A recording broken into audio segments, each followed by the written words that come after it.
Tous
les pays du monde sont d'accord sur le fait qu'il nous faut transformer nos systèmes éducatifs, notamment pour s'adapter aux changements modernes et notamment à l'ère du numérique.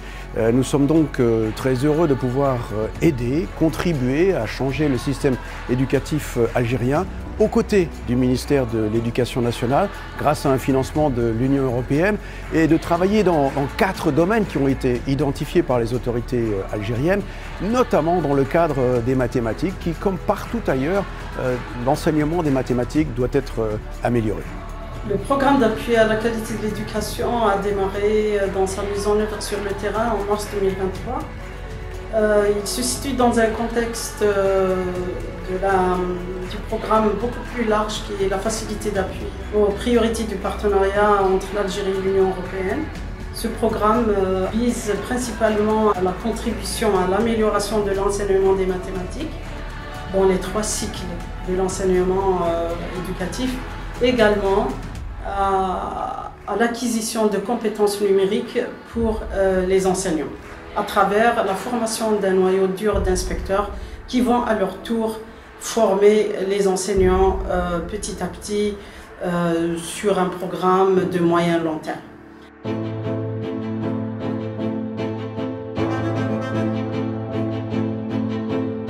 Ce programme d'envergure comporte 11 produits avec 20 activités et le contenu des activités a suscité chez moi un intérêt énorme pour le système éducatif parce qu'il y avait des contenus pour lesquels on était en attente.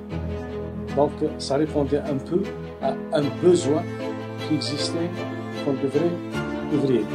Ce programme en particulier était réalisé dans le cadre de notre coopération bilatérale avec un soutien de l'Union européenne autour de 800 000 € et visait effectivement à travailler avec le ministère de l'Éducation sur une série de volets qui avaient comme objectif commun de former les formateurs.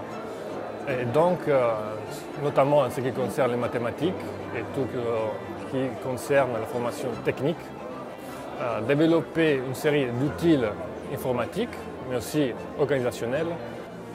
Pour ceci, une équipe a été formée et on espère garder les résultats de ces programmes sur le long terme. Pour commencer ce projet sur le terrain, 2 études diagnostiques ont été effectuées, une pour les compétences numériques, une analyse des capacités du ministère pour améliorer les compétences numériques des enseignants et des inspecteurs, et une autre sur un état des lieux de l'enseignement des mathématiques qui a été conduit dans plus de 30 établissements des 3 cycles sur plusieurs régions du pays. La première force, c'est que les infrastructures qui existent au niveau du ministère de l'Éducation nationale sont énormes. Et vous avez des compétences, que ce soit du point de vue technique ou pédagogique. c'est vrai, la valorisation des compétences, il faut juste la capitaliser tout ça et mettre ensemble les compétences techniques, numériques et pédagogiques ensemble pour construire un espace ou un système durable qui va donner un enseignement de qualité. On a fait une étude très intéressante qui a porté sur l'étude d'état des lieux de l'enseignement des mathématiques en Algérie au niveau des 3 niveaux scolaires. Et c'était une occasion très intéressante et très précieuse offerte par ce programme de l'appui à la qualité de l'éducation en Algérie. Nous sommes arrivés à la fin de cette étude de faire un plan d'action que nous allons proposer au ministère et même des recommandations et un plan pour y remédier. Pour les compétences numériques, nous avions un besoin. Ce besoin s'inscrit dans une vision du numérique dans le système éducatif algérien. Cette vision devrait se développer selon 2 axes.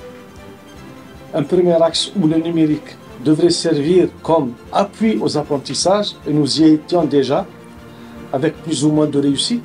Cela voudra dire que l'enseignant enseigne comme il le faisait avant, mais fait appel au numérique pour appuyer ses séquences pédagogiques. Ça, c'est un axe de la vision. L'autre vision, c'est réussir la transformation de l'éducation. Cela veut dire aller vers le numérique comme vecteur d'enseignement, enseigné par le numérique. Et l'effet 1 de ce produit répondait à ce besoin-là. Des plans d'action ont été présentés et ils ont été mis en œuvre, notamment pour les compétences numériques, en formant une équipe technique et pédagogique, puis en formant 126 inspecteurs en compétences numériques. Et de ces 126 inspecteurs, on a dégagé des compétences, je dirais, beaucoup plus poussées en tutorat, en production de contenu numérique et également en formant un petit noyau qui va servir comme, disons, l'embryon du futur conseil scientifique qui va s'occuper de l'habilitation et de la certification des contenus numériques.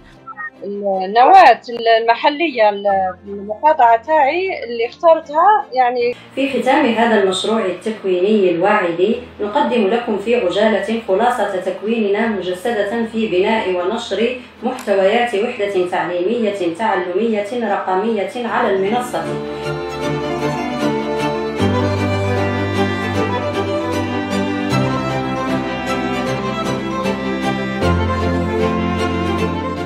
Il y a un volet, un deuxième, disons, sous-volet des compétences numériques qui s'attache au développement de plateformes d'enseignement numérique. Le ministère a choisi beaucoup plus de renforcer les capacités de ses ingénieurs et de ses techniciens par une formation ad hoc qui a été confiée au CESI Algérie.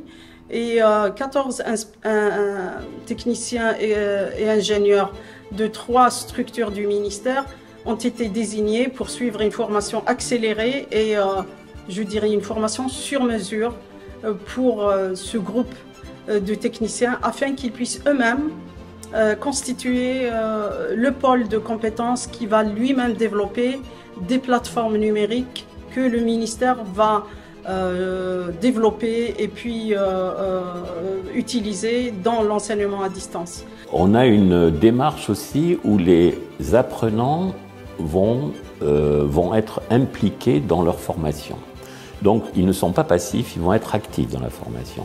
Et donc ils auront à construire des projets qui vont être évalués, ces projets. Donc il y a un petit enjeu, si vous voulez, dans le sens où ça va nous permettre de voir quels sont les progrès qu'ils ont réalisés.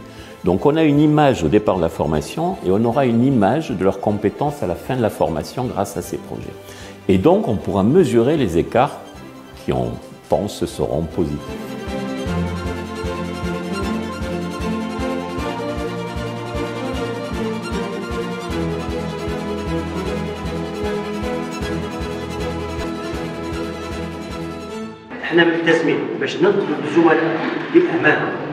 Pour les mathématiques, effectivement, nous avions un problème qui existe depuis assez longtemps et nous cherchions une stratégie et l'effet 2 qui lui est centré sur les compétences à enseigner les mathématiques, la maîtrise de la didactique des mathématiques, devrait en principe enclencher une dynamique qui va nous amener, bien après ce programme-là, à, je dirais, changer les choses dans l'enseignement des mathématiques. L'étude qui a été faite sur le terrain a préconisé des formations, avec une formation en cascade en formant un noyau dur d'inspecteurs, une vingtaine d'inspecteurs qui eux-mêmes ont formé leurs collègues durant plusieurs sessions. Ces noyaux durs et les programmes commencent à être élaborés vont être chargés de faire dans un premier temps une démultiplication au niveau de leurs collègues inspecteurs. Dans un deuxième temps, tous les inspecteurs du pays vont faire une formation pour les enseignants. Déjà, je vous le dis, pour la didactique des mathématiques, le plan est déjà réalisé. Il ne reste qu'à le mettre en application, en mouvement à partir de 2025. On a injecté des éléments qui nous sont arrivés de l'expert italien qui a pris en charge la formation de ce noyau dur pour mieux enseigner les mathématiques. C'est la première capitalisation. La révision des programmes va continuer aussi pour le moyen. Et puis, on arrivera dans une troisième étape à la réécriture des programmes du secondaire. La capitalisation va se faire d'abord en portant un autre regard par rapport à ce qui a été ramené dans ce programme, sur les programmes, et dans un second temps, axer la formation sur les enseignants en charge des disciplines scolaires. Dans le volet mathématique, une bonne partie du projet a été consacrée à l'attractivité des mathématiques à travers un certain nombre d'activités qui ont consisté en développement de web-séries sur les métiers dans la base et la maîtrise des mathématiques. Ces métiers web-séries vont servir à, disons, créer des vocations, à inciter les jeunes et les élèves à se projeter dans l'avenir en voyant que l'apprentissage des mathématiques peut mener à des métiers, je dirais, prestigieux. La probabilité de trouver des hydrocarbures ou alors à prendre des décisions liées à la manière dont on va développer un championnat. Ces web-séries font partie d'une campagne de communication qui a vu la participation du projet autour d'un événement qui est très visité, qui est le SILA, le Salon international du livre d'Alger, où un groupe d'élèves ont participé à des ateliers éducatifs autour des mathématiques dans l'art. Je finirai par dire que quand on commence la mise en œuvre d'un projet, il faut être très ambitieux, mais en même temps, il faut garder une certaine humilité devant, disons, des résultats qu'on a visés au départ et qui ne sont pas toujours ce que nous avons imaginé. Mais l'essentiel est de capitaliser sur ce qui a été réalisé pour le pérenniser par la suite et en faire un acquis.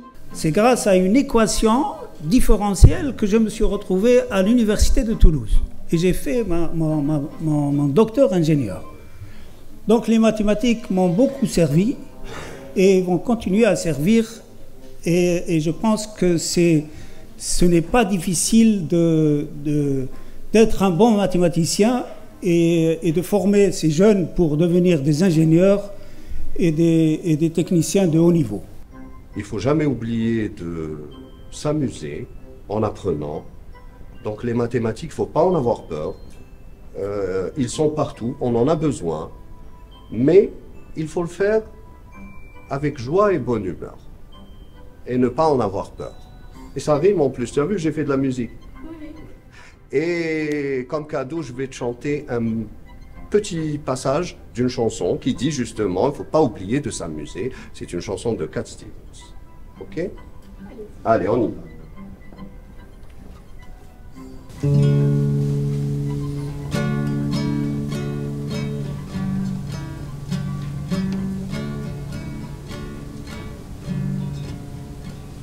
Well, I think it's fine building jumbo planes, taking a ride on a cosmic train. Switch on summer from a slot machine. Just get what you want when you want it, because you can get anything.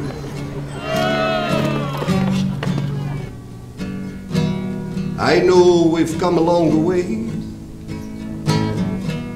We're changing day to day. But tell me, where do the children play?